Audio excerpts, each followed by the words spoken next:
محمدن آتا ہے، لا الہ الا اللہ محمدن اور آگے رسول اللہ، تو ہم ملا کے اس کو پڑھتے ہیں محمد الرسول اللہ، لیکن ویسے لفظ محمدن ہے۔ اگر اب ہم آگے اذان کی طرف جائیں تو اذان میں اشہد ان محمدن، اب وہاں پہ جو تنوین تھی وہ 2 فتحہ کی تھی، فتحتین محمدن۔ اور اسی طریقے سے اگر آپ صلاۃ علی النبی جس کو درود شریف کہتے ہیں، اس میں اگر آپ اس پہ غور کریں تو وہاں پہ ہے اللہم صلی علی محمدن،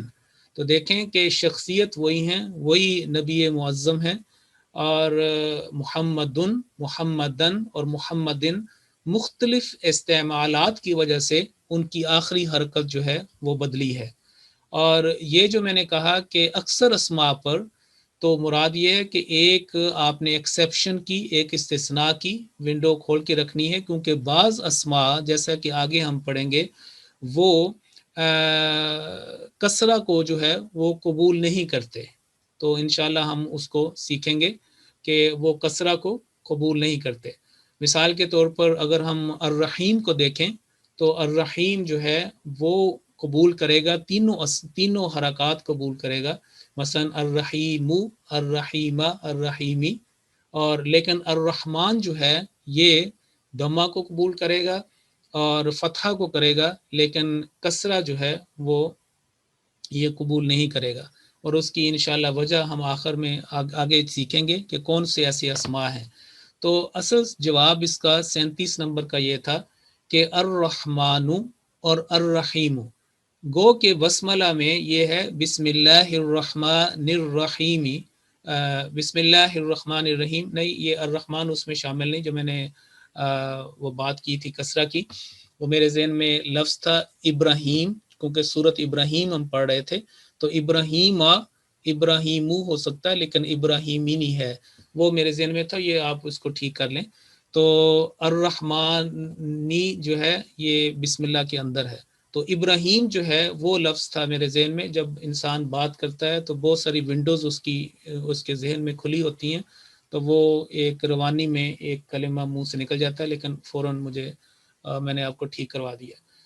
تو ابراہیم ان کی بات ہو گئی۔ اچھا جی، تو اب یہ تھا کہ بسملہ میں ہے بسم اللہ الرحمن الرحیم، تو جب ہم وہاں بسملہ سے اس لفظ الرحمن کو علیحدہ پڑھیں گے تو وہ ہوگا الرحمانو، کیونکہ بنیادی طور پر اس کے اوپر ضمہ آئے گی، اسی لیے میں نے سورۃ الرحمن کی مثال دی تھی، وہاں پہ بسملہ کے بعد ہے الرحمن علم القرآن،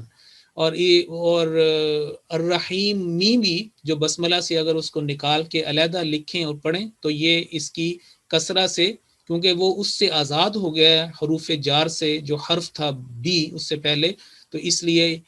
یہ جو ہے اس کو اب الرحیم پڑھا جائے گا، اور بہت ساری مثالیں آپ کو قرآن مجید میں ایسی ملی ہیں۔ یہ جو بات دوسری ہے کہ الف لام والے اسماء اس کی امثال دیں، تو یاد رکھیں کہ جو حرکتین ہے یعنی فتحہ ضمہ کسرہ، 2 فتحہ 2 کسرہ 2 ضمہ، یہ صرف یعنی تنوین، یہ ان اسماء پہ آئیں گی جو الف لام کے بغیر ہوں، تو یہ نہیں ہو سکتا کہ کسی عربی اسم جو ہے وہ الف لام سے شروع بھی ہو اور تنوین پہ ختم ہو، یا تو وہ الف لام سے شروع ہوگا یا تنوین آخر میں آئے گی، دونوں میں سے ایک صورتحال ہو۔ جو الف لام سے شروع ہوتے ہیں وہ اکثر ہم ان کو سمجھیں کہ وہ خاص ایک ناؤن ہے، ایک اسم معرف باللام ہے، یعنی الف لام سے ان کو خاص کیا ہوا، اور انگلش میں اس کو جیسے ہم کہتے ہیں کہ اگر ہم کہیں پہ لکھا ہو بک تو اس سے مراد ہوگا اے بک، لیکن اگر لکھا ہوا دا بک تو مراد ہے کسی خاص کتاب کی بات ہو رہی ہے۔ تو یہ تھا الف لام والے اسماء اور اس کی امثال، اور الف لام کے بغیر اکثر اسماء پر امثال، یہ ساری باتیں میں نے اس کی آپ کو قرآن مجید سے بیان کر دی ہیں۔ اگر ہم قرآن مجید کو دیکھیں، فرض کریں کہ یہ دیکھیں، تو اس میں آپ دیکھیں کہ علم الکتاب، یہ جو علم ہے ضمہ آئی ہے، یہ تنوین ہے، اور بعض اور دیکھیں یہاں پہ بھی تنوین فتحہ تعین ہے جو آپ کو نظر آ رہی ہے، تو اسی طریقے سے کبھی اسماء کے اوپر فتحہ آتی ہے، کبھی کسرہ ضمہ، یہ ہمیں بتاتا ہے اس کے پہلے کا لفظ۔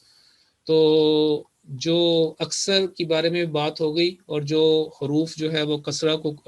اسماء کسرہ کو قبول نہیں کرتے، ان کے بارے میں میں نے اشارہ آپ کو دے دیا۔ اب سوال نمبر 38 یہ ہے کہ الرحمانی، جب ہم بسم اللہ پڑھتے ہیں تسمیہ، تو وہاں پہ آتا ہے الرحمانی بسم اللہ الرحمن الرحیم، تو وہاں پہ نون کے نیچے کسرہ ہے، الرحیمی کے نیچے کسرہ ہے، جیسا کہ اگر آپ اس میں دیکھیں، اب یہ دیکھیں الرحمانی نون کے نیچے کسرہ، الرحیمی نون کے نیچے کسرہ۔ یہ سوال یہ تھا کہ ان کے آخری حرف پر کسرہ کیوں لگائی گئی ہے، جبکہ یہ لفظ جو ہے الرحمانو بھی ہو سکتا تھا، الرحمانہ بھی ہے، الرحیمی یا ما اور مو بھی ہے، قرآن کریم میں اس کی مثالیں بھی ہیں، لیکن یہاں پہ اس کی کیا وجہ ہے، اور وجہ ہم نے بہت دفعہ ہم نے ڈسکس بھی کر لی ہے، اور وہ یہ ہے کہ با جو حرف جار کا کردار ہے، یعنی حرف جار جو با تھا، اس کی کردار کی وجہ سے اس نے جو اپنا فنکشن کیا ہے وہ عامل تھا، وہ ایکٹیویٹر تھا، وہ اس نے فنکشن کیا ہے، اور اس کی وجہ سے اللہ جو ہے اس کے وہ بھی اس حالت میں آئے، یعنی کسرہ کے ساتھ، اور اس کی جو صفات ہیں جو موصوف تھا وہ اللہ تھا، یعنی جس کی صفت جو ہے وہ آگے بیان کی جا رہی الرحمن اور الرحیم۔ الرحمن اور الرحیم جو دو صفات ہیں، اور موصوف کون ہے، یعنی جس کا وصف بیان کیا جا رہا ہے وہ اللہ ہے، اور اللہ کا جو آخری حرف ہے ہا، اس کو با کی وجہ سے اس نے اس کو اس حالت میں لے کے آیا کہ اللہ جو تھا اس کو اس نے کسرہ دی۔ پہلے جو ہے جو ابھی اس کا میں مزید آپ کو بتاؤں گا کہ ایک تو یہ وجہ ہے، اور دوسرا یہ ہے کہ یہ اسم اور اللہ کا آپس میں تعلق بنتا ہے، اور ایک یہ بھی وجہ ہے، اور آگے بہرحال یہ با جو ہے اس نے اس میں ایک کردار ادا کیا۔ ایک مثال دوسری دیکھیں کہ یہ لفظ جو تھا الشیطان اور الرجیم، تو الشیطان اوریجنل حالت میں، یعنی اگر کوئی بھی اس سے پہلے کوئی ایسا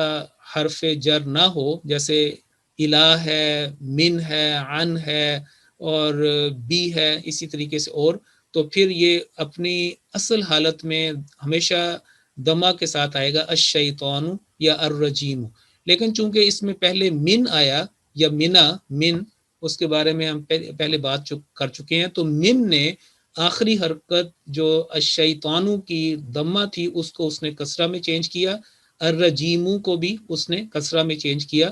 تو اب پھر من الشیطان الرجیم، جو الشیطان جو ہے یہ وہ موصوف ہے، یعنی جس کا وصف بیان کیا جا رہا ہے اچھا یا برا، اور الرجیم اس کی برائی بیان کی جا رہی ہے، اس کی صفت جو ہے وہ یہ بیان کی جا رہی ہے، اور مزید ہم اس کے اوپر ہم کافی تفصیلی پہلے بات کر رہے ہیں۔ تو اگر اب ہم اس کو دیکھیں، اس کا دوسری لائن کو، جہاں پہ آپ یہاں پہ کرسر دیکھ سکتی ہیں، تو یہ با ہے، با کے نیچے جب یہ ہمیشہ کسرہ آئے گی، اور اس کے بعد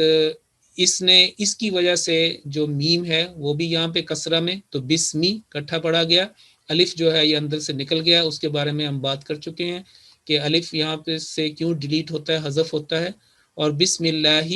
اور پھر جو صفت ہے وہ موصوف کے چونکہ تابع ہوگی اس کو فالو کرے گی، تو اس لیے اس کے نیچے ہمارے الرحمانی اور الرحیمی کسرہ آ گیا۔ تو سوال نمبر 37 اور 38 جو ہیں 38 یہ مکمل ہوئے۔ اب ہم چلتے ہیں سوال نمبر 39 کی طرف۔ اس میں یہ ہے کہ بسملہ صرف اسماء اور ایک حرف کا مجموعہ ہے، یعنی جب ہم تسمیہ کے الفاظ پہ غور کرتے ہیں تو بسمی یہ ایک مرکب لفظ ہے لکھنے کے اندر بھی، اور معنوی لحاظ سے بھی، گرامر کے لحاظ سے بھی، تو یعنی با ایک حرف ہے، بی یعنی کہ ویسے با اگر لیکن کسرہ کے ساتھ بی، اور آگے اسم بسمی، اللہ ایک دوسرا لفظ بن گیا، اور الرحمن تیسرا، اور چوتھا جو ہے یہ لفظ الرحیم۔ تو یہ سوال یہ ہے کہ بسملہ صرف اسماء اور ایک حرف کا مجموعہ ہے۔ اسماء کتنے آگے، یعنی اسم جو ہے وہ بذات خود ایک یعنی کہ ایک چیز کا نام ہے، کہ نام ایک نیمنگ ورڈ ہے۔ پھر آپ اللہ کا دیکھیں کہ یہ خالق کائنات کا اسم ذاتی ہے۔ پھر الرحمن کیونکہ جو عربی میں جو صفت ہوتی ہے اس کو بھی اسم کہتے ہیں، اس میں صفت کہتے ہیں، جس کو انگلش میں ایڈجیکٹو کہتے ہیں، تو اس میں صفت وہ اس کو بھی نام کہا جاتا ہے، اسم کی ایک قسم ہے۔ تو تیسری وہ ہوگی، اور الرحیم جو ہے وہ چوتھی ہوگی۔ تو آپ یہ سمجھیں کہ جو بی تھا ایک حرف اور 4 اسماء کا مجموعہ جو ہے وہ بسملہ یا تسمیہ کہلایا جاتا ہے۔ اور اس سے پہلے کون سا لفظ فعل محذوف یا حذف شدہ سمجھا جائے گا؟ کیونکہ یہ جو لفظ خود اگر ہم اس کا ترجمہ جانیں تو یہ ہوگا کہ 7 نام اللہ کے، بسم اللہ بھی 7، اور اسم نام اللہ اللہ، بسم اللہ 7 نام اللہ کے، اور با محاورہ ہوگا اللہ کے نام کے ساتھ، اور پھر بریکٹ میں جو آ جائے گا کیونکہ صفت بیان ہو رہی ہے، اور پھر ہم لکھیں گے الرحمن، یعنی جس کا ترجمہ کیا جاتا ہے، یہ دیکھیں حضرت صاحب نے اس کا جو عام طور پہ کہ جو دیکھیں جو بریکٹ میں آ گیا، اور رحمان اور الرحیم جو ہے وہ اور بھی بریکٹ میں آیا، تو اصل یہ ہوگا کہ 7 نام اللہ کے، جو ہے مجبوری ہے، عربی میں جو عربی کو سمجھتے ہیں ان کو یہ لگانے کی ضرورت نہیں، وہ انڈرسٹوڈ ہے کہ اس سے بات یہ ہے، تو ہمیں سمجھانے کے لیے بریکٹ میں میر صاحب نے لکھا ہے کہ جو، یعنی جس کی بارے میں یہ بات ہو رہی ہے رحمان، اور پھر اس کی دوسری جو صفت ہے رحیم، اس میں درمیان میں انہوں نے بریکٹ میں یہ لگا دیا۔ تو اس کو بھی آپ دیکھیں کہ کس طریقے سے، یہ دیکھیں یہاں پہ رحیم لکھ دیا۔ اب ہم اگر جائیں یہ والا ترجمہ، تو اس میں ہے کہ اللہ کے نام کے ساتھ، اور جو چونکہ یہ با محاورہ ہے اور اس میں بریکٹ اتنی زیادہ نہیں لگائی جاتی، اور وہ چونکہ ایک فقرے کو مکمل کرنا ہوتا ہے، اس لیے حضرت صاحب نے یہاں پہ یہاں ہی لکھا ہے کہ اللہ کے نام کے ساتھ جو بے انتہا رحم کرنے والا، بن مانگے دینے والا۔ اب الرحمن کا ترجمہ یہ 2 جملوں میں کیا جا رہا ہے، یعنی کہ بے انتہا رحم کرنے والا یہ بھی الرحمن ہے، بن مانگے دینے والا یہ بھی الرحمن ہے۔ یہ حضرت مسیح موعود علیہ الصلوۃ والسلام کے علم کلام کی روشنی میں یہ ترجمہ کیا گیا ہے۔ اور پھر آپ دیکھیں کہ اور جو ہے بریکٹ میں لکھا گیا ہے، اور بار بار رحم کرنے والا جو ہے وہ الرحیم کا ترجمہ۔ تو یہ جو ہے نا، یہ بار بار رحم کرنے والا ہے، یہ اردو محاورے کے اندر انڈرسٹوڈ ہے، اس کے بغیر یہ فقرہ مکمل نہیں ہوتا۔ تو لفظی ترجمہ کو اگر ہم دیکھیں یہاں پہ، تو یہ الرحیم ہے، یہ بھی اس کے اندر شامل ہے، یعنی کہ مضمون کے اندر شامل ہے۔ تو اس میں اگر یہ دیکھیں اس کو، تو یہ بھی اس کے اندر ہے۔ اب سوال جو ہے وہ یہ تھا کہ اس سے پہلے کون سا لفظ فعل جو ہے محذوف ہے، کیونکہ اگر ترجمہ ہو کہ اللہ کے نام کے ساتھ بے حد مہربان، بن مانگے دینے والا، یا اور بار بار رحم کرنے والا، لیکن جو کام ہم کر رہے ہیں، سوال یہ پیدا ہوتا ہے کہ پھر یہاں پہ یہ کیوں لکھا گیا کہ میں پڑھتا ہوں؟ یہ دیکھیں بریکٹ میں لکھا ہوا کہ میں پڑھتا ہوں، یہ میر صاحب نے ہمیں سمجھانے کے لیے یہ کہا ہوا ہے کہ میں پڑھتا ہوں۔ تو یاد رکھیں کہ یہ جو بسملہ ہے یا تسمیہ، اس سے پہلے کسی فعل کا، کسی ایکشن ورڈ کا ہونا ضروری ہے، تب یہ فقرہ مکمل ہوگا، ادروائز یہ فقرہ ہمیں دوسروں کو سمجھانے کے لیے پتہ نہیں چلے گا کہ یہ بندہ بات کیا کر رہا ہے۔ کیونکہ اگر اللہ کے نام کے ساتھ جو بے حد مہربان اور بار بار رحم کرنے والا ہے، اگر آپ صرف اتنا کسی کو بیان کرو، اور وہ بندہ، وہ شخص آپ کو دیکھ نہیں رہا کہ آپ کس حالت میں ہیں، آپ جو ہے وہ سونے لگے ہیں، آپ لکھ رہے ہیں، آپ کھانا کھا رہے ہیں، آپ جو ہے کیا چیز آپ پڑھ رہے ہیں، آپ تلاوت کر رہے ہیں، آپ کیا ایکشن کر رہے ہیں، اس کو کچھ پتہ نہیں چلے گا جب تک آپ اس سے پہلے یہ کوئی چیز نہ لگائیں۔ تو یہ ہوگا کہ آپ کو دیکھیں کہ ہم اس کے لیے جواب کے لیے سورۃ العلق کی طرف جاتے ہیں، جو 96 نمبر کی صورت ہے، 96 نمبر کی صورت ہے، اور اس کی یہ آیت نمبر 2 ہے۔ اور در حقیقت آپ کو پتہ ہے کہ یہ پہلے پاک الفاظ تھے جو نبی کریم صلی اللہ علیہ وسلم کے سماعت مبارکہ سے ٹکرائے، یعنی آپ کی کانوں نے سنے،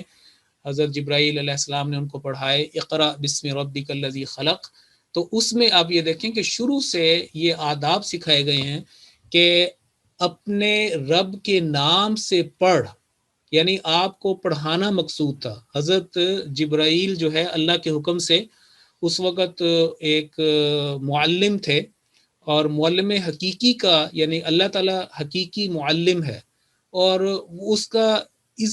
کے اذن کے ساتھ وہ ان کو پیغام لے کے آئے تھے، اور انہوں نے کہا کہ اقرا پڑھو بسم ربک الذی خلق، اپنے رب کے نام کے ساتھ جس نے تخلیق کیا۔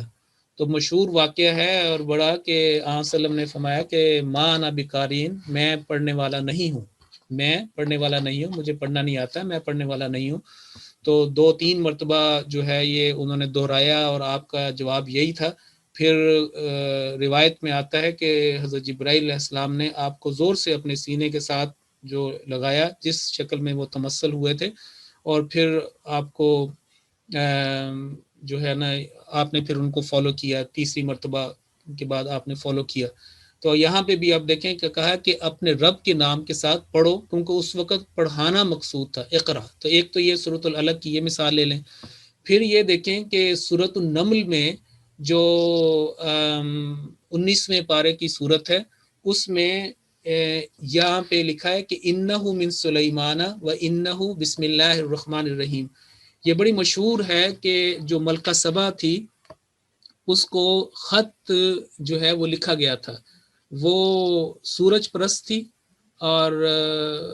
اس کی قوم قرآن کریم میں لکھا ہوا ہے، اور 26 جو ہے 27 نمبر کی یہ صورت ہے، سورہ نمبر 27، اور اس کی آیت نمبر جو ہے یہ 31 ہے، 31 ہے۔ تو ان کو ایک مکتوب، ایک خط جو ہے حضرت سلیمان علیہ السلام نے بھیجا تھا اس ملکہ کو، کوئن شیبہ، اور اس میں اس نے وہ تعارف کروایا اپنے درباریوں کو، اور کہا کہ دیکھو یہ میں خط تمہارے سامنے پیش کرتی ہوں، یہ سلیمان کی طرف سے ہے، یعنی بادشاہ سلیمان کی طرف سے، اور یہ اس کا آغاز ہوتا ہے وَإِنَّهُ بسم اللہ الرحمن الرحیم، کہ اس کا آغاز یا ان الفاظ سے ہوتا ہے۔ تو یہ بھی آپ دیکھیں کہ اس کا مطلب یہ ہے کہ حضرت سلیمان نے اس کو اللہ کے نام کے ساتھ، رحمان اور رحیم کی صفات جو اللہ کی ہیں ان کے ساتھ اس کو لکھا۔ تو یعنی انہوں نے اگر ہم حضرت سلیمان کے حوالے سے لکھیں تو ہم کہہ سکتے ہیں کہ کتب بسم اللہ الرحمن الرحیم، کہ یعنی کہ انہوں نے اس کو اللہ کے نام کے ساتھ اس کو لکھا۔ پھر اگر ہم سورۃ ہود کی طرف جائیں، میں نے آپ کو سورۃ نمل کا حوالہ لکھوا دیا، سورۃ ہود کی طرف جائیں تو وہاں پہ جہاں وہ ایک طوفان کا ذکر ہے، اور جب اللہ تعالیٰ نے ان کو فرمایا کہ ایک کشتی بناؤ اور اس میں سارے جو مومنین ہیں وہاں پہ آ جائیں، کیونکہ ایک طوفان آئے گا جس میں ہر چیز جو ہے وہ خس و خاشاک کی طرح ختم ہو جائے گی، بہہ جائے گی، اور وہی ہوگا جو اس فلک میں کشتی میں پناہ لے گا اور تیرے ساتھ ہوگا۔ تو اس وقت جو ہے انہوں نے حضرت نوح علیہ السلام نے جب وہ کشتی تیار کر لی تو اپنی جو ماننے والے تھے مومنین اور مومنات، ان کو انہوں نے یہ فرمایا کہ وقال ارکبوا فیہا، وقال یعنی حضرت نوح علیہ السلام نے کہا ارکبوا فیہا کہ اس کے اندر تم سارے سوار ہو جاؤ، اور پھر کہا کہ بسم اللہ مجریہا و مرساہا۔ اب یہاں پہ مجریہا یعنی اس کا چلنا اور اس کا ٹھہرنا اللہ کے نام کے ساتھ۔ تو در حقیقت اس میں یہ کہا کہ یہ اس کا جو چلنا ہوگا، اس کا ٹھہرنا ہوگا، یہ اللہ کے نام کے ساتھ، اللہ کی تائید و نصرت، اس کی استعانت، اس کے نام کی برکت سے یہ چیزیں جو ہیں وہ ہوں گی۔ تو یہ بھی آپ دیکھیں کہ اس طرح ایک حوالہ ہے۔ اب جو اگلی بات میں نے یہاں پہ لکھی ہے کہ تفسیر کبیر میں علامہ محمود زمخشری، نوٹ کریں کہ علامہ محمود زمخشری یہ ایک بڑے عالم آدمی تھے، اور انہوں نے 4 جلدوں میں عربی تفسیر لکھی ہے، عربی میں تفسیر لکھی ہے، 538 ہجری میں یہ فوت ہوئے ہیں، اور تفسیر کشاف کے نام سے ان کی بڑی مشہور تفسیر ہے، اور اس میں بڑے علمی اور ادبی نقطے بیان کیے گئے ہیں۔ جب میں نے یہ لکھا ہے کہ تفسیر کبیر میں زمخشری کے موقف کی تائید، تو مراد اس سے حضرت خلیفۃ المسیح ثانی رضی اللہ تعالیٰ عنہ کی تفسیر کبیر ہے، جس میں آپ نے یہ فرمایا کہ زمخشری جو یہ صاحب کشاف ہیں یعنی کہ تفسیر کشاف کے لکھنے والے، انہوں نے یہ کہا ہے کہ یہ بسم اللہ الرحمن الرحیم کے بعد جو ہے وہ آپ اس کا فعل لے کے آئیں کہ آپ کرنے کیا لگے ہیں. فرض کریں کہ آپ پڑھنے لگے ہیں تو آپ کہیں کہ بسم اللہ الرحمن الرحیم اقرأ، کہ میں اللہ کے نام کے ساتھ جو بہت جو رحمان اور رحیم ہے میں پڑھتا ہوں. اگر آپ جو ہے اسی یعنی کہ انہوں نے کہا کہ جو فعل ہے وہ آپ بعد میں لے کے آئیں، پہلے نہ لے کے آئیں، تاکہ اللہ تعالیٰ کے جو نام ہے یا اس کے کلمات یا اللہ تعالیٰ کا جو اسم ہے اس کے اوپر خاص زور دینا مقصود ہو، اور جو فعل آپ کا اپنا ہے وہ اس کے سائے میں اس کے تحت ہو، وہ اس کو بعد میں آپ بیان کریں. تو اسی لیے اگر ہم آپ دیکھیں کہ تفسیر صغیر میں جتنے بھی ہیں آپ نے جو فعل ہے وہ بعد میں لکھا ہوا ہے. یہ دیکھیں یہ سورۃ ابراہیم ہے، اس میں یعنی یہ بریکٹ میں یہ با محاورہ اور یہ تفسیری ترجمہ ہے، اللہ کا نام لے کر جو بے حد کرم کرنے والا اور بار بار رحم کرنے والا ہے، اور بریکٹ میں کیا ہے پڑھتا ہوں. تو اگر آپ کھانا کھا رہے ہیں تو اس کے مطابق اس کا فعل آ جائے گا. اگر آپ سمجھتے ہیں کہ میں قرآن کریم کی تلاوت کرنے لگا ہوں تو اتلو آ جائے گا. اگر آپ کہیں کہ میں کوئی خط لکھنے لگا ہوں ہم لگے ہیں تو آپ اکتبو لکھیں گے. تو جس طرح کی جو کیونکہ بسم اللہ الرحمن الرحیم ایک ایسے مقدس کلمات ہیں کہ جو زندگی کے ہر نیک کام کے اندر یہ حاوی ہیں، یعنی اس کا وہ ایک کلر آ جاتا ہے. جیسے آپ دیکھیں کہ ہمیں بہت ساری جو دعائیں ہیں نبی کریم صلی اللہ علیہ وسلم نے وہ ہمیں بسم اللہ کے ساتھ سکھائی ہیں، بلکہ یہ فرمایا کہ جو کام بسم اللہ کے بغیر کیا جائے یعنی تسمیہ وہ بے برکت ہوتا ہے، اور اپنے کاموں میں اس کو استعمال کیا کرو. تو یہ وہ حوالہ تھا جو میں بتانا چاہتا تھا کہ حضور نے اس بات کو پسند کیا کہ آپ بسم اللہ الرحمن الرحیم کے بعد وہ تصور کرے کہ میں یہ کام کرنے لگا ہوں، میں سواری کرنے لگا ہوں، یا میں جو ہے دوسرے کوئی بھی کام کھانا پینا پڑھنا اور بیان کرنا یا جو بھی افعال ایک مومنین سے ہیں وہ اس کے بعد آئیں. اس لیے یہ تفسیر صغیر میں، کیونکہ ہمارا جو یہ کورس تھا اس کا یہ بھی تھا کہ جو ترجمہ کیا ہوا ہے با محاورہ لفظی اس کا فہم بھی آپ کو ہو کہ یہ کیوں کیا گیا. بظاہر عام طور پہ ایک آدمی جو ہے فرق پڑ جائے گا کہ میں اللہ کا نام لے کر جو بےحد یہ پڑھتا ہوں بعد میں ہے، اور یہ جو اگر دیکھا جائے حضرت میر صاحب کا انہوں نے شروع میں لکھا ہوا تو یہ کیا فرق ہے؟ فرق نہیں ہے. انہوں نے اس کو اپنے انداز میں لکھا ہے، اور حضرت مسلم رضی اللہ تعالیٰ عنہ نے اس کو اس انداز میں لکھا ہے، اور اس کے لیے وہ انہوں نے اپنی تفسیر کبیر میں اس کا حوالہ دیا ہے. تو جو کوئی اس طرح کا علمی نکتہ ہے جس کو آپ نے پسند کیا اس کا آپ نے اس کی تائید میں حوالہ دیا، اور یہ بڑا اچھا ہے کہ اللہ تعالیٰ کے جو اسماء ہیں یا اللہ تعالیٰ کی جو کلام ہے اس کو پہلے فوقیت دی، اور جہاں پہ یہ موقف پیش کرنا تھا کہ اب میں ان کے نام کے ساتھ میں اب یہ برکت حاصل کرتا ہوں. تو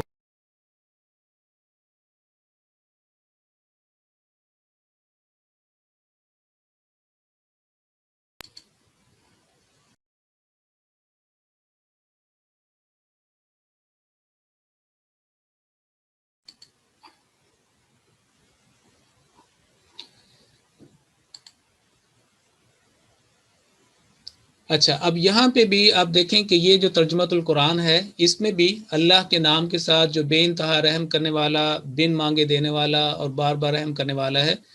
اس میں بھی جو بظاہر جو بریکٹ میں وہ نہیں لکھا گیا کہ کیا آپ نے کرنے لگے ہیں. تو آپ بے شک آپ اس کو کہیں گے پڑھتا ہوں تو اقرا آ جائے گا، اور وہ میل فیمیل مرد عورت دونوں کے لیے ہوتا ہے. اگر آپ کہیں کہ اتلو میں تلاوت کرتا ہوں یا کرتی ہوں وہ آ جائے گا، یا کوئی اور جو بھی آپ کام کر رہے ہیں تو اس کے مطابق یہ اس کا ترجمہ ہو جائے گا. تو یہ تھا جی سوال نمبر 39 سورۃ العلق، جس میں اللہ تعالیٰ نے یہ ادب شروع سے سکھا دیا کہ اللہ کے نام کے ساتھ تم اپنے کام کیا کرو، اور پھر آپ دیکھیں کہ کس طریقے سے صرف تلاوت نہیں بلکہ ہر کام میں حضور نے اس کی پیروی کی اور ہمیں دعائیں سکھائی. مثال کے طور پر گھر سے باہر جانے کی دعا بسم اللہ توکلت علی اللہ، اسی طریقے سے جو ہے اگر کھانا کھاتے ہوئے بسم اللہ بھول جائے تو پھر کیا کہنا ہے. تو بہت ساری دعائیں اگر آپ وسلم کی دیکھیں تو اس کے اندر ہمیں جو ہے نا یہ الفاظ جو ہیں وہ ملتے ہیں. اس کے بعد سوال نمبر 40 میں ہم جائیں گے. بسملہ کے الفاظ بسم اللہ کے شروع سے اگر حرف بی کو ہٹا دیں تو دونوں لفظوں کو کیسے پڑھا جائے گا. یہ بہت امپورٹنٹ کوسچن ہے اور ہم اس کے اوپر پہلے بھی کچھ بات کر رہے ہیں. تو آپ دیکھیں کہ اگر بسم اللہ ہے، اگر یہ با ہے اور با کے نیچے اب کسرہ آئے گا تو یہ بی، اور یہ حرف جار جس کے بارے میں ہم پہلے بات کر چکے ہیں یعنی ساتھ.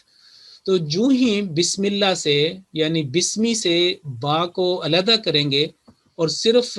اسم کریں گے تو یہ کسرہ جو اسمی ہے، کسرہ فوراً اس کے اوپر دمہ آ جائے گی اپنی اوریجنل حالت میں. تو یہ با کی وجہ سے یہ تھا اسمی الف. تو اور ہاں یہ تھا کہ بسمی سے دو تبدیلیاں ہوں گی. ایک تو تبدیلی یہ ہے کہ با کو جب علیحدہ کیا تو چونکہ کوئی بھی عربی کلمہ ساکن سے سٹارٹ نہیں ہو سکتا. آپ نے نون قطنی کا جو ناظرہ میں یہ اصول سمجھا ہوگا تجوید کا کہ کوئی بھی جو کلمہ ہے اس کو آپ ساکن سے سٹارٹ نہیں کر سکتے، اس سے پہلے کوئی نہ کوئی حرکت ہونی چاہیے، کوئی لیٹر کوئی حرکت ہونی چاہیے. تو اب یہاں پہ اگر آپ بسمی ورڈ ہے، اگر بسمی یہ دیکھیں اوپر اگر ورڈ ہے جو سوال نمبر 40 کے اندر ہے بسمی، با کو اگر آپ ریموو کریں تو یہ باقی جو بچ جاتا ہے سین، ساکن سین اور میم کے نیچے کسرہ.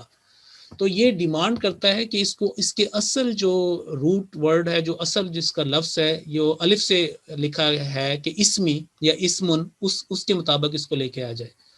تو یہ لفظ کیا بن جائے گا؟ یہ بن جائے گا اسمن. یہ بن جائے گا اسمن، یعنی کہ تنوین جو ہے وہ بنیادی طور پر اس کے اندر آئے گی. با کو ہٹایا تو یہ اسمی سے اسمن بن گیا، صرف اس کو. اب چونکہ اس کا تعلق ہم نے اللہ کے ساتھ جو اگلا ورڈ ہے قائم کرنا ہے، تو تنوین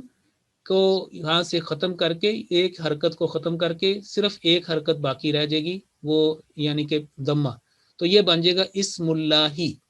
تو ہا کے نیچے جو کسرہ ہے وہ برقرار وہاں پہ رہے گا. تو سوال نمبر 40 یہ تھا کہ اگر ہم با کو ہٹا دیں تو کیا تبدیلی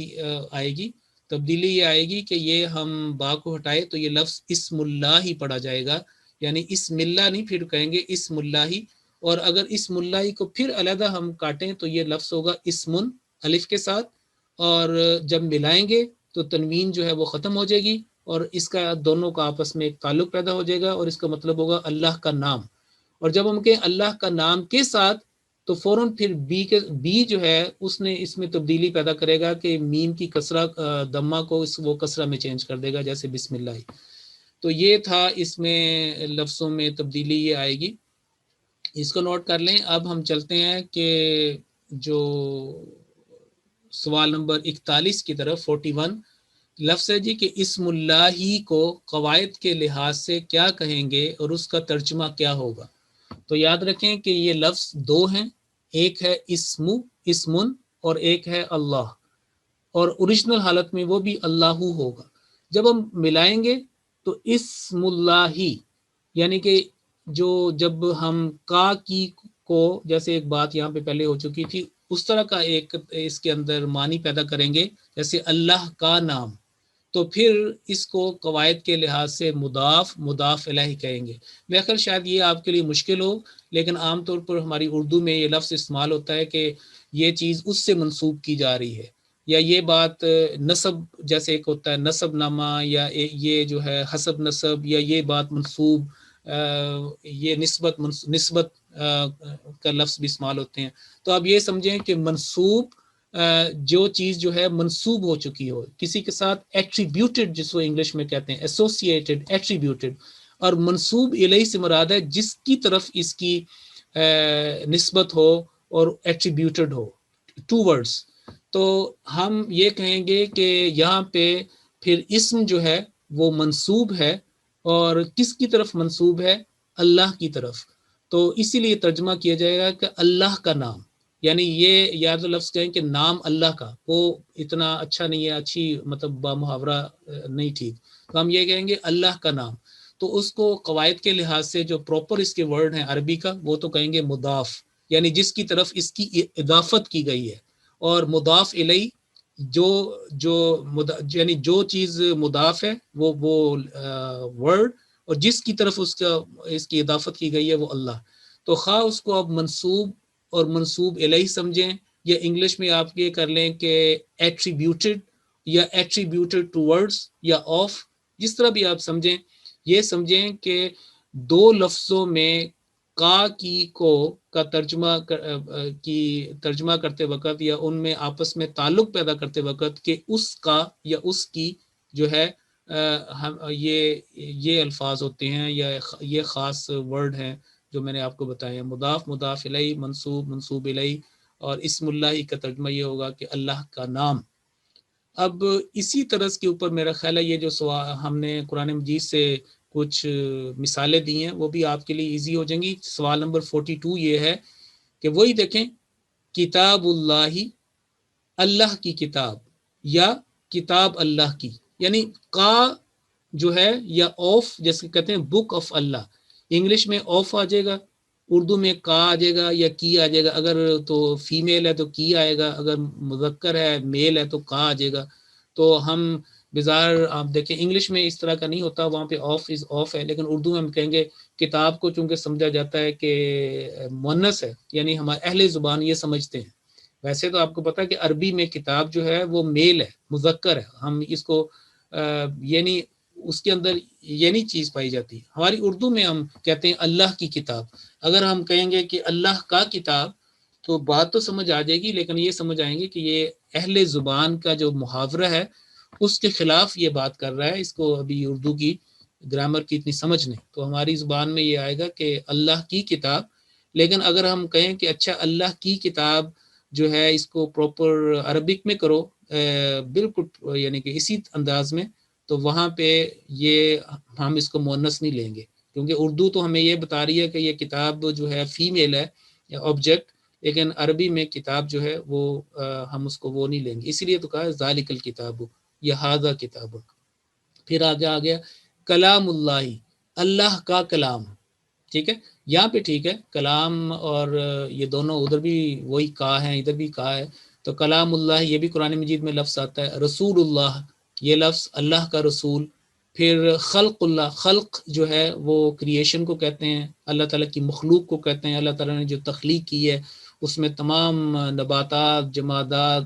حیوانات اور انسان سارے، تو خلق اللہ، ھذا خلق اللہ فارونی قرآن کریم میں یہ آیا ہے. تو یہ جتنی 4 مثالیں دی ہیں، کتاب اللہ، کلام اللہ، رسول اللہ، خلق اللہ، اس کا ترجمہ کیجئے. اور دونوں مرکب لفظوں کو، یہاں پہ یہ مرکب اضافی اس کو کہیں گے، یا مرکب نسبتی بھی کہہ سکتے ہیں اردو میں سمجھنے کے لیے، لیکن اصل اس کا جو لفظ ہے عربی میں قواعد کے لحاظ سے وہ مرکب اضافی، کہ اس نے ایک لفظ نے دوسرے لفظ کے ساتھ اس کو اضافت کی ہے. تو دونوں مرکب لفظوں کی آخری حرکت کو نوٹ کریں. دیکھیں پہلا لفظ جو ہے وہ ہمیشہ ضمہ کے اوپر ہوگا، یہ ایک قاعدہ، اور آخری جو اس کا دوسرا لفظ ہے اس کی آخری حرکت جو کسرہ، تو ضمہ اور کسرہ. اب دیکھیں کتاب ضمہ اللہ کسرہ، کلام ضمہ اللہ کسرہ، رسول ضمہ اللہ کسرہ، خلق ضمہ اللہ کسرہ. یہ ایک بنیادی اس کی حالت ہوگی، انلیس کہ اس سے پہلے کوئی ایسا لفظ آئے جو اس کی اس چیز کو بدل دے. تو وہ انشاءاللہ تعالی ہم آئندہ سیکھ سکتے ہیں. مثال کے طور پر اگر کوئی حرف جر آئے تو پھر یہ کیفیت نہیں رہے گی، پھر وہ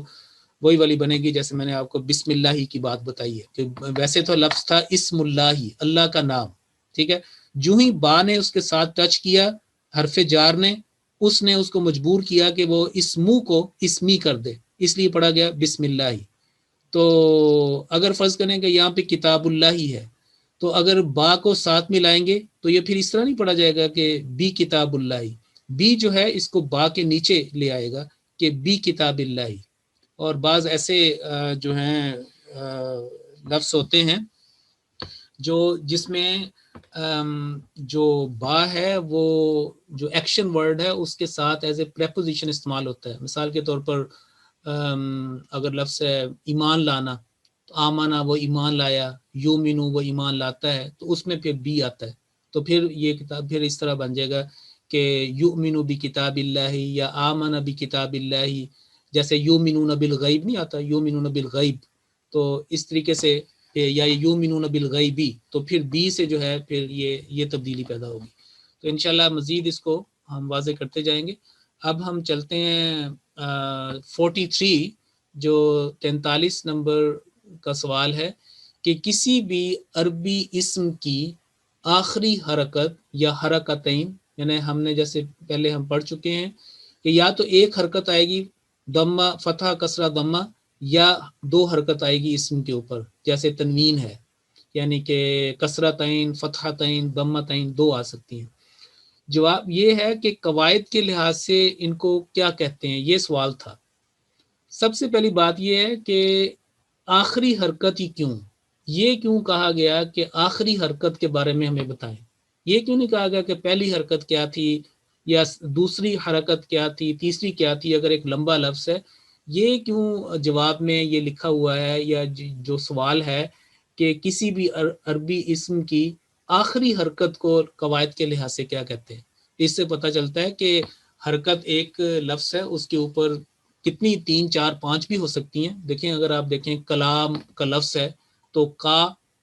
اور لا اور پھر آگے میم 3 حرکت بن گئی، لیکن نہ پہلی کی بات ہو رہی ہے نہ دوسرے کی، آخری کی حرکت ہو رہی ہے. تو یاد رکھیں کہ یہ جو آخری حرکت ہے یہ بہت امپورٹنٹ ہے عربی میں اسماء کا آپس میں تعلق قائم کرتے وقت، یا جو افعال ہیں ان کا تعلق قائم کرتے وقت کسی اسم کے اوپر. تو یہ ایک بہت امپورٹنٹ بات ہے کہ آخری حرکت جو ہے اس کے اوپر نگاہ رکھی جائے. اس لیے جو ہے جب ایک جملے میں کوئی لفظ آتا ہے،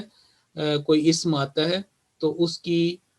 یا اسی طریقے سے کوئی فعل ہے، کوئی ایکشن ورڈ ہے یا کوئی اسم ہے، تو اس کی آخری حرکت جو ہے اس کے اوپر خاص دھیان دیا جاتا ہے، اور وہ ٹھیک ہونا چاہیے تاکہ اس کا ترجمہ بھی ٹھیک کیا جا سکے اور اس کا باقی لفظوں کے ساتھ تعلق بھی جو ہے وہ قائم کیا جا سکے. باقی جو حرف ہیں وہ فکسڈ ہوتے ہیں، باقی اسماء جو ہیں ان کی چینجز ہوتی رہتی ہیں، آخری جو حرکت ہے نا ان کی چینج ہوتی رہتی ہے. جیسے میں نے بتایا تھا کہ محمدن کلمہ طیبہ، محمدن اذان، محمدن جو ہے وہ درود شریف. اب ان کو چینج نہیں کر سکتے. اب یہ نہیں کر سکتے کہ کلمہ طیبہ میں آپ اپنی مرضی سے کہیں گے شخصیت تو ایک ہی ہے نبی کریم صلی اللہ علیہ وسلم، چلو میں ادھر محمدن لگا دیتا ہوں، لا الہ الا اللہ محمدن رسول اللہ. جو سمجھنے والا اس کو بات سمجھ آ جائے گی، لیکن عربی کے جو محاورہ ہے، جو قواعد، ان کے خلاف بات ہو جائے گی. یا اسی طریقے سے آپ درود شریف میں کہہ رہے ہیں کہ اللہم صلی علی محمدن، تو جو ہے ترجمے کے لحاظ سے تبدیلی نہیں ہوگی، لیکن یہ بتایا گیا، یہ سمجھا جائے گا کہ اس آدمی نے غلط یہاں پہ بات بیان کی ہے، یعنی کہ اس کو قواعد کے لحاظ سے ٹھیک نہیں پڑا، تلفظ کے لحاظ سے جو عربی کے قواعد ہے اس کے لحاظ سے یہ لفظ یہاں پہ اس انداز میں نہیں بیان ہونا چاہیے تھا، اس کو کثرت عین کے ساتھ بیان ہونا چاہیے تھا. تو یہ ہے کہ بہت امپورٹنٹ ہے کہ ہم ان افعال کی اور جو ہے ان کی آخری حرکت کو دیکھیں کہ کس حالت کے اندر ہے. تو یہ جو ہے ہم سوال نمبر 44 جو ہے یہ اس بات کو کور کرتا ہے، اور اس میں سوال یہ ہے کہ اعراب اور اعراب میں کیا فرق ہے. تو یاد رکھیں کہ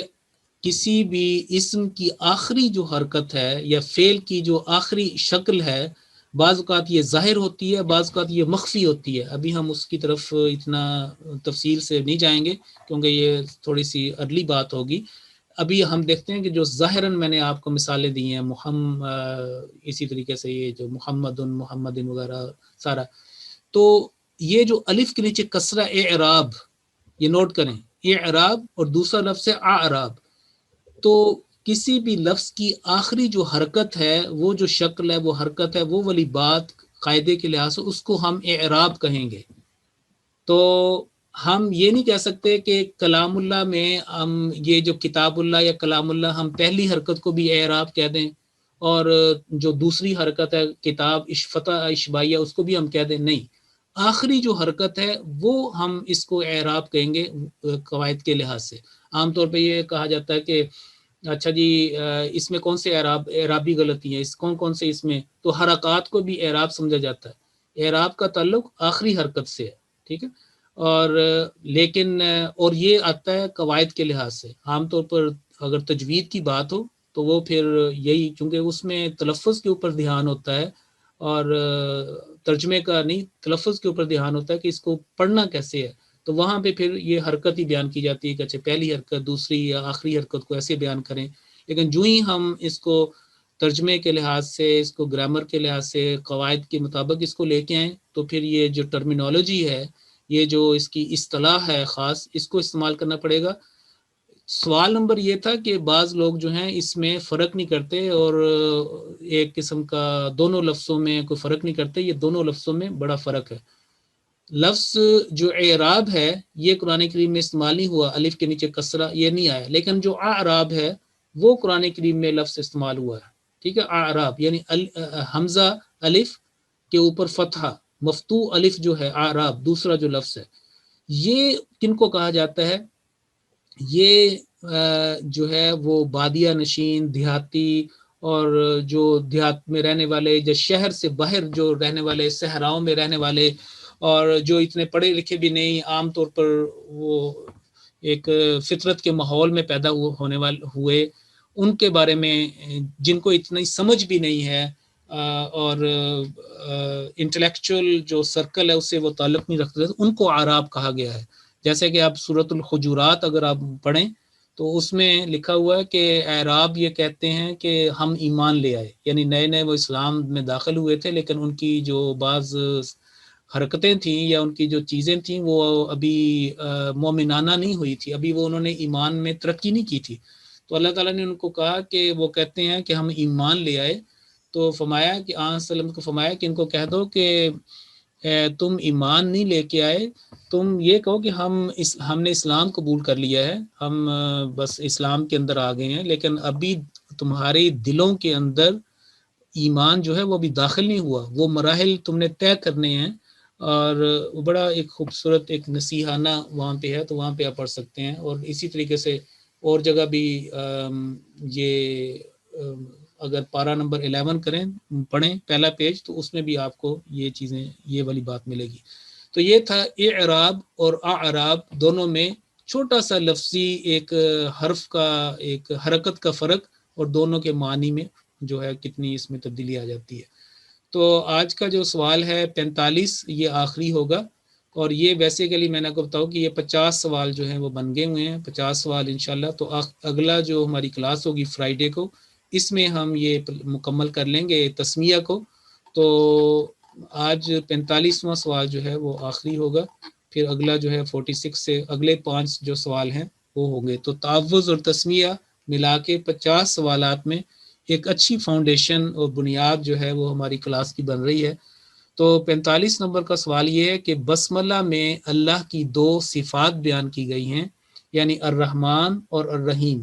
ان دونوں صفات کو ترتیب کے لحاظ سے کیا نام دیں گے؟ سب سے پہلے تو بات یہ ہے کہ موصوف کیا ہے اس میں. بسم اللہ الرحمن الرحیم، ادھر ہم جاتے ہیں اب قرآن مجید میں. تو اگر فرض کریں کہ یہ دیکھیں، اس میں جو صفت ہے وہ الرحمن ہے، اور الرحیم جو ہے وہ ایک اور صفت ہے. اسی لیے درمیان میں یہ لکھا ہوا اور، یعنی رحمان اور رحیم ہے. تو موصوف کیا ہے؟ جس کی صفت بیان کی جا رہی ہے، جو پوری کائنات کا، پوری موجودات تمام کا نقطہ، فوکل پوائنٹ نقطہ ہے، وہ اللہ تعالیٰ کی ہستی ہے. تو الرحمن جو ہے وہ پھر صفت اول کہیں گے، یعنی صفت اول جو ہے وہ الرحمن ہوگی، اور صفت ثانی یعنی دوسری صفت جو ہے وہ رحیم ہوگی. عام طور پر اردو میں تو یہ اس کو صفت کہا جاتا ہے کہ اس کی صفت، لیکن یاد رکھیں اصل جو عربی ہے وہ صفت ہے، یعنی صاد فا کے اوپر فتحہ، صفت ان کا لفظ ہے، اور اسی سے صفات جو ہے وہ آتی ہے. تو یہ پھر اس کا جواب یہ ہوا 45 نمبر کا کہ موصوف یہاں پہ اللہ ہے، صفت اول الرحمن بنی، اور صفت ثانی جو ہے وہ الرحیم جو ہے وہ صفت ثانی ہے. اور یہ آخری پوائنٹ اس کے اندر یہ ہے سوال نمبر 45 کے جواب میں کہ اللہ تعالیٰ کی بہت ساری صفات اکٹھی بیان ہوئی ہیں، اور ان کے اندر واو بھی نہیں آتا. دیکھیں انہوں نے اردو میں یہ لکھا ہوا اور، یعنی کہ ان کو کہا کہ یہ صفت ہے، اور لیکن اللہ تعالیٰ کی صفات جو ہے، اب یہ حوالہ نوٹ کریں سورۃ الحشر کا آیت نمبر 24، اس میں 8 کم و بیش جو ٹوگیدر اکٹھی ان سکسیشن جو ہے نا یہ صفات باری تعالیٰ بیان کی، الملک، القدوس، السلام، المؤمن، المہیمن، العزیز، الجبار، المتکبر، اس کو ملا کے جب وہ پڑھتے ہیں تلاوت کرتے ہیں، آپ کو پتہ ہے کیسے اس کو کرنا ہے. تو یہاں پہ آپ دیکھیں کسی جگہ پہ درمیان میں واو نہیں ہے کہ وہ جو ہے بادشاہ بھی ہے، وہ بہت پاک ہے، وہ سلامتی دینے والا، اور لیکن اگر جو ٹرانسلیشنز ہوں گی اس میں اگر انگلش ہے تو کوما لگا ہوگا ہر ایک کے بعد، اور اگر اردو ہے تو یا تو لکھا ہوگا اور، یا جو ہے جو وہاں پہ بھی کوما جو ہے وہ لگا ہوگا کہ بتانے کے لیے. تو اس سے یہ پتہ چلتا ہے کہ اللہ تعالیٰ کی صفات جو ہیں وہ ہر وقت جلوہ افروز ہیں. وہ انسانوں کی طرح نہیں ہے کہ جب فرض کریں کہ آپ سو رہے ہیں تو آپ دیکھ نہیں سکتے، ظاہر ہے جب آپ سو رہے ہیں، اور اگر آپ ایک کام کر رہے ہیں تو آپ فرض کریں کہ ایک وقت میں 2 بھی کام کر رہے ہیں، کہ آپ فرض کریں کھانا پکا رہی ہیں اور ساتھ ساتھ جو ہے وہ آپ تلاوت بھی سن رہی ہیں، یا کوئی چیز آپ دیکھ بھی رہی ہیں، یا اسی طریقے سے بعض لوگ ایک وقت میں فرض کریں کار بھی چلا رہے ہیں اور ساتھ وہ روڈ پہ کسی ہاؤس نمبر بھی دیکھ رہے ہوتے ہیں. تو ایک بڑی محدود وقت میں ہم کچھ 1-2 کر سکتے ہیں، لیکن اللہ تعالیٰ وہ ذات ہے کہ جس کی ساری صفات ہر وقت جو ہے وہ کام کر رہی ہے. کوئی صفت جو اللہ کی معطل نہیں ہے، اپنے پورے جلوہ افروز ہے، ہمیں اس کا ادراک نہیں ہوتا. ہمیں صرف اس وقت پتہ چلتا ہے جب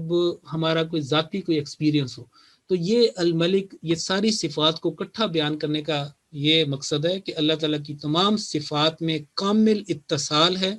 اور وہ اپنی قوت کے ساتھ پوری جلوہ افروز ہیں، اور لیکن ہمیں اس کا ادراک نہیں، کیونکہ اللہ تعالیٰ کی صفات ہم اپنی آنکھوں سے نہیں دیکھ سکتے، محسوس نہیں کر سکتے اپنی پاور سے. اسی لیے قرآن کریم کے 7ویں پارے کے آخری اگر آپ پڑھیں تو وہاں پہ لکھا ہوا کہ لا تدرکہ الابصار، ہماری جو آنکھیں اس کو نہیں پا سکتی، وہو یدرک الابصار، وہ جو ہے ہماری آنکھوں تک، ہماری جو قوت مشاہدہ اور دیکھنے کی اور جو محسوس کرنے کی قوت، وہ اپنی تجلیات کو جو ہے وہ اس کی حیثیت کے مطابق، اس کی محنت، اس کے مقام کے مطابق اپنے فضل سے اس پر وہ آشکار کرتا ہے، انکشاف کرتا ہے. تو بہرحال یہ بات ہو رہی تھی کہ اگر صفت اول یہاں پہ اگر آپ کہیں تو آپ دیکھیں الملک صفت اول، القدوس صفت ثانی، السلام صفت ثالث، المومن صفت رابع. تو آگے آپ بڑھاتے جائیں، دیکھیں کتنی آرٹس جو ہے وہ پہنچتی ہیں. اسی طرح اور بھی آیات ہیں جن کے اندر یہ چیزیں جو ہیں وہ بیان کی گئی ہیں. تو آج کی کلاس جو ہے ان 45 سوالات کے تکمیل پہ جو ہے وہ ختم ہوتی ہے. اور اگر آپ کوئی آپ کا، ہاں دوسرا میں نے یہ کہا تھا کہ آپ اسکرین شاٹ لے لیا کریں. جب یہ 50 سوال مکمل ہو جائیں گے تو پھر میں اس کی جو ہے وہ وہاں پہ ہم اپلوڈ کر دیں گے، کیونکہ یہ دیکھیں آگے آہستہ آہستہ یہ کافی ایک علمی انداز بھی اختیار کرے گا. تو میں نے یہ بہتر سمجھا کہ ٹھیک ہے، اس پہ کافی مجھے ریسرچ بھی کرنی پڑتی ہے اور اس پہ ٹائپنگ میں یہ سارا کام کرنا پڑتا ہے، لیکن یہ ورتھ ہے کہ یہ کلاس جو ہے ہم اس کو، تبھی تو ہم نے اس کا نام رکھا تھا کہ ایڈوانس کورس. تو شروع سے ہم نے اٹھایا آہستہ آہستہ. تو اگر کوئی چیز کی سمجھ نہیں آتی تو اس ریکارڈنگ کو دوبارہ سنیے، اور پھر بھی اگر کوئی سوال آپ کا ہے تو ای میل کے ذریعے آپ وہاں پہ بھیجیں، ukquran@gmail.com، یہ ہمارا جو ہے وہ ای میل ہے. اور اپنے آپ کو رجسٹر کروائیے وہاں پر. اور اگر آپ کو آئی ڈی اس وقت نہیں بھی آئی تو اس کی فکر نہ کریں، کیونکہ جب آپ ادھر رجسٹر ہیں تو انشاءاللہ آئی ڈی بھی ہم آپ کو وہاں پہ بتا دیں گے، اس کے مطابق پھر آپ کو رجسٹر بھی سمجھا جائے گا. تو یہ کلاس جو ہے اب اختتام پہ ہوتی ہے، پورے 8 بج گئے ہیں. تو جو سوالات ہیں وہ پھر آپ اپنے ادھر بھیج دیں اس کے ای میل کے ذریعے. تو پھر میری طرف سے السلام علیکم ورحمۃ اللہ وبرکاتہ. معذرت ہے کہ سوال نہیں لے سکتے، نیکسٹ میں ہم انشاءاللہ 5 سوال کرنے ہیں نیکسٹ میں، اور اگلی ہم نے سورۃ ابراہیم کی دوسری آیت شروع نہیں کرنی، الف لام را، تو اس میں پھر وقت ہوگا کہ ہم اس کو کریں. لیکن آپ دیکھ لیں کہ یہ سارا کام آپ نے دیکھیں کہ یہ آپ کے لیے تیار کیا گیا ہے، انشاءاللہ یہ سارا آپ نے اگلی میں ہم سیکھیں گے، اور آہستہ آہستہ ہم یہ دیکھیں. اور پھر آخر میں دہرائی ہے. دیکھیں 50 نمبر کا سوال جو ہے یہ سارا آپ کی دہرائی ہے. السلام علیکم ورحمۃ اللہ وبرکاتہ.